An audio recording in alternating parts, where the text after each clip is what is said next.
to Adjusted Reality, a podcast series trusted by the adjusted and brought to you by the Foundation for Chiropractic Progress. Today, we are going to connect with the Fittest Man Alive as he outlines how you can get started in your fitness journey or level up with your fitness journey. Stay with me as we speak to CrossFit Games champion Rich Froning. As the winner of 4 consecutive CrossFit Game men's titles, 2011 to 2014, Rich Froning dominated the title of Fittest Man on Earth like no one before him. The former firefighter from Cookeville, Tennessee, took up CrossFit in 2009 and made his Games debut a year later, finishing second overall. In 2014, after his 4th consecutive win, Rich stepped away from the individual competition to focus on his growing family. In 2015, Rich still found his way to the top of the Games podium 4 more times as the anchoring member of Mayhem Freedom, champions of the Affiliate Cup in 2015, 16, 18, and 2019. Rich is the author of First, What It Takes to Win, where he shares many of his methods for success, including his unwavering faith, strict workout schedule, and at times, not so strict diet. His inspiring story is also told in the 2015 documentary Froning, available on Netflix. Rich currently lives in Cookeville with his wife, Hillary, and his 3 beautiful children, Lakeland, Trice, and Violet. Welcome to the show, Rich. Thank you. Thank you for having me. Well, this is really great.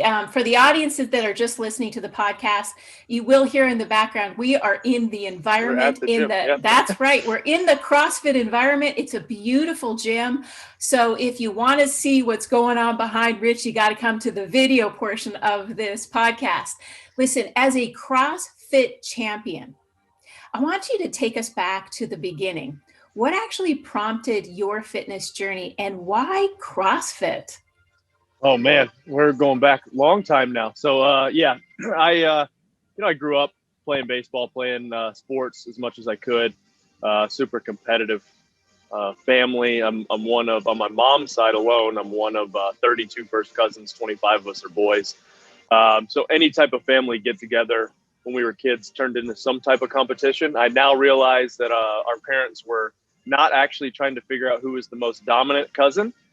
They were actually trying to tire us out. I've now learned that as a parent, but at the time, we always thought, hey, they're trying to see which one of us is the best. And so, just that competitive nature growing up, and it's just kind of who I was and what I was brought up in. My parents were never super pushy in sports whatsoever, always super supportive. But, that I think just came naturally as the competitive side of it. So I had that, played a little bit of college baseball, got into college baseball, realized it just – didn't have that same love for the game that I once had. And then was a firefighter, like you said. And here in Cookeville, they had a program where you worked as a full-time firefighter and they paid your tuition to Tennessee Tech. And so I was getting my undergrad, kind of bouncing around. Honestly, I thought I was just going to stay a firefighter and, get a degree, and then it would help out with, promotions and different things throughout my career. And kind of got it into exercise and into exercise science at that point. And actually, it was my senior year, my last semester of my senior year. The professor that I had was the head strength and conditioning coach. And he was like, you're a military or you're a firefighter. And a lot of military police fire at that time did CrossFit. He was like, you should try this out. And so I actually have the textbook where I wrote CrossFit.com in the front cover of the textbook. And I guess they say, as they say, the rest is history. And so in June of 2009 is when I started. And I think I just liked it because, there's a competitive aspect of it. Honestly, I didn't know anything about the CrossFit Games until probably about 6 months into it. And then we started watching these videos and we were like, hey, me and my cousin who I started CrossFit with, like, we should try this next year. And so, that was 2010 was the first year I competed. I first have to give kudos to your mom because clearly having that many boys around must have been a lot of energy. Yeah. Well, luckily, my mom, we joke because we moved from Michigan to Tennessee. My mom is the only one of her 9 brothers and sisters that has any less than 3 kids. My aunt has 6 boys. Oh, wow. So yeah. So it was just me and my sister here. But anytime we went back to Michigan or any family get-togethers, it was chaos. I bet And it now I is. realize the chaos. Having 1 boy, I realize the chaos. I can't imagine 6. Right? I have 2 boys myself, and I can tell you that it's all about how do you burn them? How do you burn that energy low so they can sleep at night? Love it. So obviously you've had a great deal of success. In fact, I'm looking at success right behind you as having that gym, build it, then they will come, right? Tell us a little bit about what you actually attribute your performance success to. Oh man, we've definitely been blessed in what we've done. We luckily from the beginning have had a great team surrounded me. I competed as an individual for 4 years, but it's been a team event from the business side of it from the beginning. And we've had people come and go and help build for a while, and then move on or do something else. And but it's not me. It takes a bunch of different people, and I guess. Realizing that, hey, you're not, you may be the best at working out, but you're not the best at some other things, and realizing that and allowing others to kind of pick up in the areas of specialty or their specialty. And that's one thing in the last, year or so.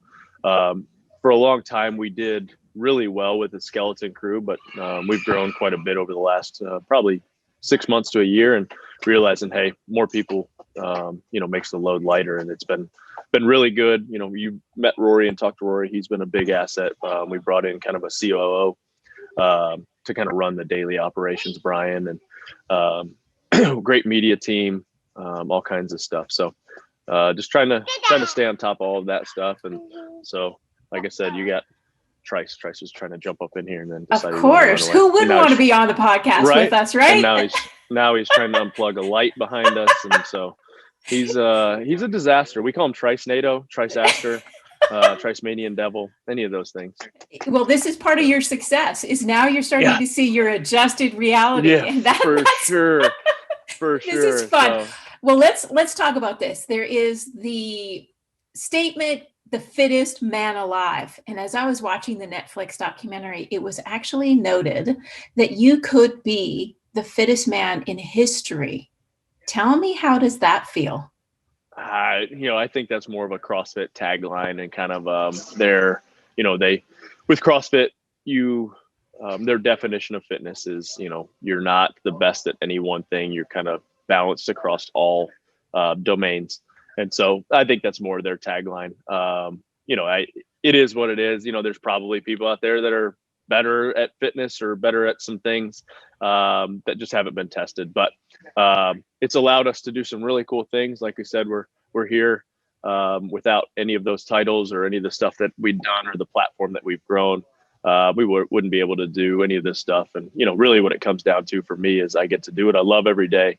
And 9 times out of 10, if my kids want to come with me or want to hang out, they can hang out and be around, which is great. You see the gym in the background here, but we have a barn at the house that's about 5,000 square feet, and it's 75 to 100 yards from the house. So if the kids want to hang, they want to hang, and I want them there with me as much as I can. So all those titles and stuff are great. And, like I said, I get to do what I love for a living. But it really, for me, comes down to the family side of it. And I get to spend a ton of time with them. So it's been great. Rich, I love how humble you are. And I think that's a fabulous trait that most of the people we have on Adjusted Reality are, that they're the top of their game and they do the best they can with the gifts that they've been given, and they're humble. And it's so refreshing to see that in today's social media environment. I have to ask you, though, there has been a lot of injuries throughout the years in CrossFit for different people, but you seem to be almost like a titan. Like there's like a gladiator who just won't stop. Can you tell me how, in your athletic career, how do you think you managed to be so strong and not have to be set back? Because my son right now is watching some of his favorite football teams, and there's so many injuries. Tell me what you think about how you keep yourself so strong. Yeah, I think, when you were talking about social media, we always show the good side of things and, our highlights, and that's what people want. But yeah, I mean, there are days where you feel beat up. The biggest thing for me is trying to, we talk humble, but you still have a little bit of ego when it's, you want to lift, you want to get back to those things, but you have a little nagging thing. So over the years, there's been times in my career where I've done a really good job of listening to my body and not, pressing the envelope when I can't. But then there's been times where, little things start to just add up over time, and they keep getting worse, and you get frustrated and you try different things. And, we're talking about being adjusted on a podcast, but I've been going to a chiropractor since I think I was like 11 or 12 years old. I go to a chiropractor as well as a DO. Honestly, I think I credit a lot of that. Moving well, trying to move as well as I can, and make sure my body is in the right positions, but also regular maintenance for sure. But like I said, just at times I've done a lot better of listening to my body and making sure that I'm not doing things that are going to hurt it worse. But then there's been some times where I'm like, in competition is way different versus actual training. The only, I guess, major injury you could say that I've had is a torn meniscus, and that was in 17. So, other than that, everybody has little gremlins that you kind of have going around. You got to, warm them up a little bit better and do those things. That's something that I'm learning as I age, is a way more emphasis on the warming up portion of it. And, you talked about the diet piece. That's something that I'm actually working on as well. So over the last couple of years, I've really tried to own that in and try to eat a lot more greens and a lot more fruits and vegetables. So well done. Now you have children, right? You have to in pass to say, hey, you might not like this, but you're going to eat it anyway. Do as I say, not as I do. Yeah, that's right. So this is a really interesting topic, and I have spoke to Jerry Rice, and he said without chiropractic care, it probably would have ended his career 8 years earlier. Yep. And hearing you say that you get that maintenance and you get that tune-up, so to speak, to ensure that things are working in the right way is really positive. And I think it's part of a fitness journey. What I want to ask you, though, I want to dig deep, because in psyche of sports, there are some things where you just got to push past it. Mm-hmm. I want to ask you to think about the time when you weren't injured, but your body wants to stop. Tell me how you listen to your body, and what are some of the finer finesse pieces where you're like, no, I'm stopping. And when are the times where you're like, I have to go full bore and I'm doing it? Yeah. I would echo Jerry's opinion, I guess. The after 17, I had about 18 months where my knee it just did not react well to the surgery, and there's a disconnect, I feel like, in training. There's obviously discomfort, can't breathe, those types of things. You got to kind of push past those things. I guess a sharp pain or something like that is something that's completely different, that you need to kind of shut it down. I've had people here, we always tell people, hey, you gotta leave the ego at the door. And got a really good friend that, he's really sore in his bicep, whatever, doing some stuff, warming up. And we're like, hey, you shouldn't climb that rope. You shouldn't do it. It's not good for you. Next thing you smell some Tiger Balm, and you're like, he's like, this feels better. And sure enough, pops that bicep. And so you're like, we told you numerous times, and you only tell people so much, and they're not going to listen. So yeah, I think it's being in tune with your body and knowing the difference between a sharp pain. It's most of the time some type of injury, and, something that you're just kind of like, should I keep pushing, with my knee? It's still not 100%. And so there's days where I'm like, that's a little stiff, but kind of push past, warm it up real good, get the blood flowing in there, get some synovial fluid moving around. And it 9 times out of 10, when I get done, I'm like, oh, all right, we're back to feeling good. So movement, we always use the metaphor, movement is medicine, because, I feel like we're created to move. The more I move, the better I feel. And everybody asks, do I have full rest days? I try not to take a full rest day, because I feel better physically and mentally if I move somehow, some way every day. Oh, you just said music to my ears, because motion is part of daily living, and we heal by mobility, and we actually can start to see ourselves gain flexibility and stability when we're moving. And especially our older people that out there that are listening, I want you to recognize that the more you move, the better you get. The less you move, the harder it is to keep those stretching and flexibility. Most importantly, balance. And that's one of the things that we quickly are starting to become aware of in the science is our balance naturally starts to decrease over time.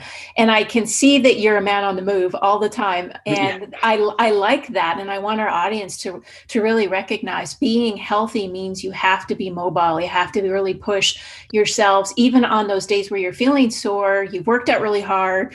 Just get some fluids moving along.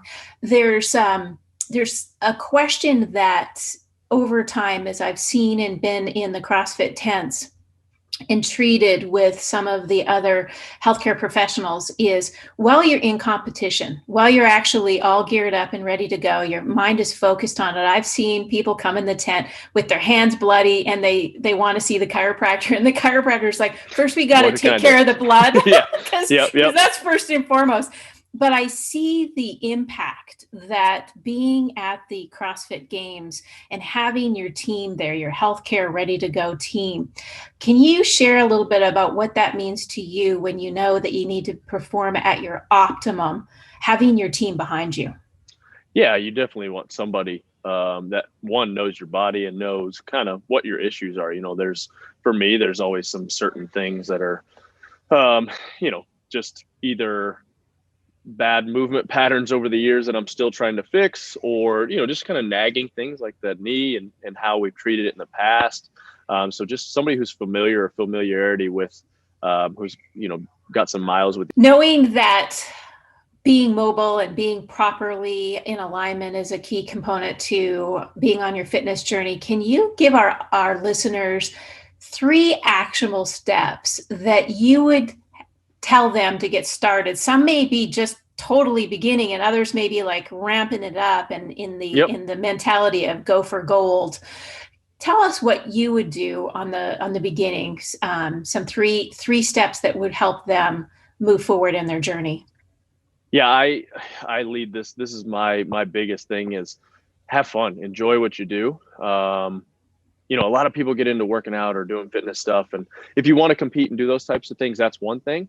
But if you're doing it just to get healthy, enjoy it, like find something. It doesn't have to be CrossFit. I think CrossFit is for everybody, but not everybody is for CrossFit. And so I don't care what you do as long as you're getting up and moving around. And that's why my wife doesn't really do much CrossFit. She'll do some of our body weight stuff here. But I'm like, I don't care, but it's better for you to move, and so have some fun, find something you enjoy, find something you like to move, find some people you like to hang out with while working out. So that's my big thing is fun. Consistency is huge. Get in there, get going. Like you're saying, a lot of people, when they get in the first couple of days, they get super sore and they usually stop. Keep moving, keep doing it. Usually, if you keep moving through the soreness, that soreness will dissipate, but then it also kind of shortens how long it's going to take to bounce back. And then I know we are an adjustment podcast, but mobility, finding somebody that could do some adjusting on you, making sure you're moving right, either a PT, ATC, like an athletic trainer, chiropractor, somebody that's going to help you out, make sure you're in line, make sure you're moving right, or a coach, some type of, like here at CrossFit Mayhem, we try to keep our class sizes, 1 to 10. So there's, some eyes watching, moving around when we're doing some heavy lifting. We're making sure coaches have some eyes, and we're trying to see and correct and do those types of things, because that's usually when people get hurt, is if you're not doing something correctly or you're trying to do more than what you're capable of. And so part of that's that mobility. If you're not moving well, it's not gonna end well usually. I absolutely love what you just said there, because those are 3 actionable steps, whether you're a beginner or an elite athlete, that everybody should really be paying attention to. In my world, if you're not having fun, why are you doing it? So Thank you, Rich. I had a ton of fun today. Speaking of fun, you're a great guy. Our audience, I know, will absolutely enjoy and hopefully will be able to continue their fitness journey as successful as you have. Thank you so much for joining us today.